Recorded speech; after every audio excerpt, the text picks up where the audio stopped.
Hello and welcome back to another video on Ashes of Creation. We're going to be continuing to analyse caravans in this video.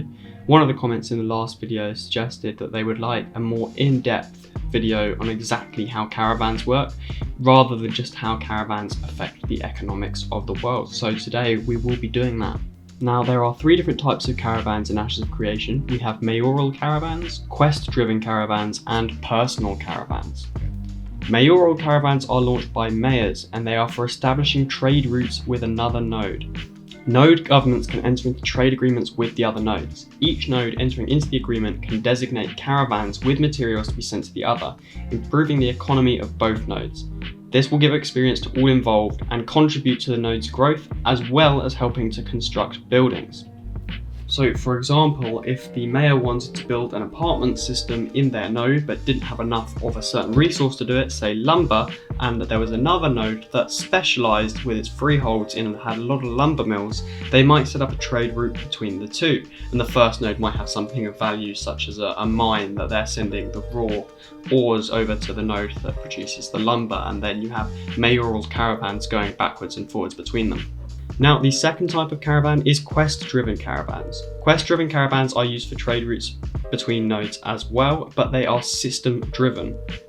These are initiated by players with a diverse choice of routes and launch windows, making them difficult to zerg, which means that there won't be a huge amount of them on one road. Initiating a caravan from one node to another will create a PvP objective that players will need to defend while it moves along its chosen route to the selected destination. Node-based caravan stats and capabilities scale with the node's advancement, so a caravan from a village node is going to be way weaker and slower than a caravan from a metropolis node. As well as this, it's not going to be able to carry as much goods. Roads will also upgrade as a node advances, which will also help the speed and type of caravans that can go through it.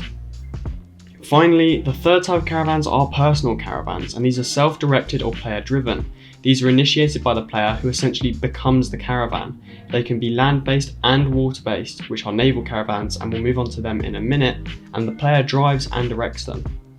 They are currently designed for a single driver and can be launched from any point of storage. Personal caravans will be capable of transitioning to or from naval caravans, so you can take your caravan from land onto water and then back onto land again. And personal caravans will come in varying sizes and capacities. By default, caravans will have a racial appearance that influences the types of animals that are moving the caravan, but players will be able to apply caravan skins in order to change this default appearance.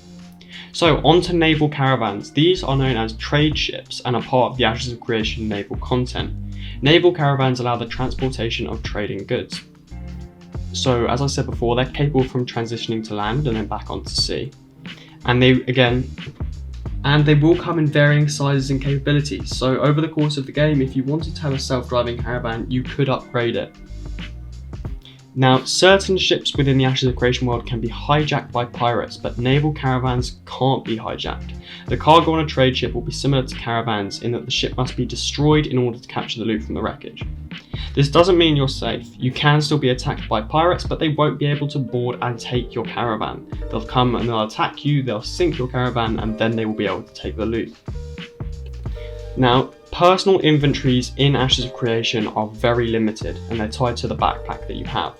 And this is why caravans and mules have been brought into Ashes of Creation, so that they are the primary mode of transportation of goods beyond these limits.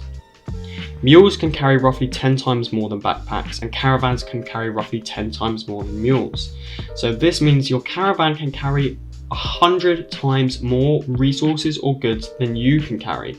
So if you want to become a trader or a businessman in Ashes of Creation, getting a caravan is going to be essential. Probably getting a personal caravan as well as some NPC ones. Now, as you upgrade your caravan, you're going to get different upgrades, and these can include defensive points, speed, and the number of hired NPC guards. Although for that last one, you're going to have to fork out extra cash.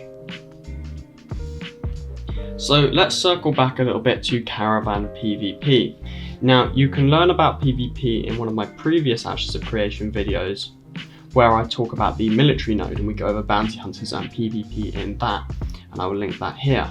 But caravans differ from the normal in-game PvP system, and I'll go over how that works shortly. In Ashes of Creation, you can't engage in player versus player combat with someone unless they agree to it. And if you do that, then you are hit with negative stats and you get corruption for a short period of time and you can be hunted by bounty hunters. However, caravans create a fluid PvP zone that moves with them. This means that any player can attack any of the players that are in a caravan's zone as it moves through the world. This will make the caravan routes hotly contested areas. You're going to have players that group up as bandits and try and attack caravans, as well as the players guarding them as they travel through the world. These caravans are going to be a hotbed of player versus player activity, with loads of combat, loot and experience to be had around them. In order to successfully capture a caravan, they will have to destroy it. They cannot just kill the players around it, and the caravan will continue to move as players fight around it. So if a caravan is close to the node that it is traveling to, it is not worth attacking it, because even if you kill some of the surrounding players, that caravan is still going to successfully arrive at its destination. And now it is important to remember that if a caravan is destroyed, it only drops a portion of the goods that it is transporting. As well as this, you can also drop caravan components when a caravan is destroyed. This means that if you destroy a caravan, you get some of the materials required to build your own caravan, as well as a proportion of the goods that were inside. Now, just before we move on to our final point, which is about caravans and castles, let's talk about the different environmental factors that can influence caravan routes and caravan speeds. There's two of them, and the first of these are the seasons in Ashes of Creation. Stephen Sharif has specifically said that the seasons in Ashes of Creation will affect the speed and potentially even the routes of caravans. This is because if you've got lots of flooding or snow or ice, it's going to slow your caravan down as compared to if the road is nice and dry and clear. So, as well as this, we've been told that there's going to be the major roads connecting nodes throughout Ashes of Creation, but there are also going to be small kind of spiderweb splinter roads that come off of these two small points of interest around the node. So it could be that the smaller roads get completely cut off, whereas the larger nodes just become slower at certain times of the year. The second thing that can influence the caravan speeds and the caravan routes is actually the Underworld. Now, due to in-game events or seasons, the Underworld will change. So just like different seasons affecting the above roads, the different seasons actually affect the terrain of the Underworld, which areas open up as chasms, where roads appear, where cliffs appear. Different roads will be blocked off or made available in a way more extreme way than they will in the overworld. This can also be affected by world bosses that can change the Underworld based on their effects in the overworld.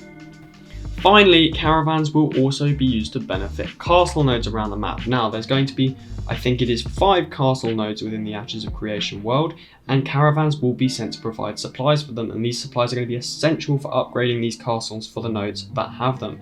Castles are going to be key strategic areas that provide huge amounts of powers to the nodes that control them, and you're going to want to send loads of caravans over to those castles in order to fit them out with more lumber and stone and things like that, so that it can have the best defenses possible.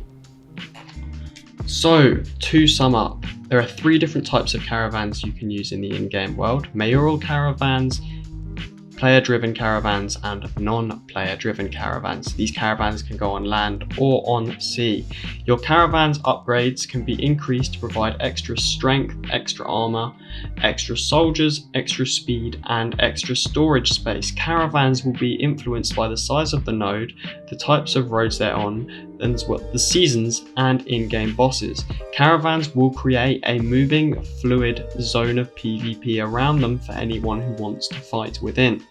As well as this, caravans can be initiated to increase the size of nodes and of castles by bringing supplies to them. That is everything that I was able to find out about caravans. I hope you enjoyed the video. If you did, please subscribe if you're not done so already, and have an amazing day. Thank you.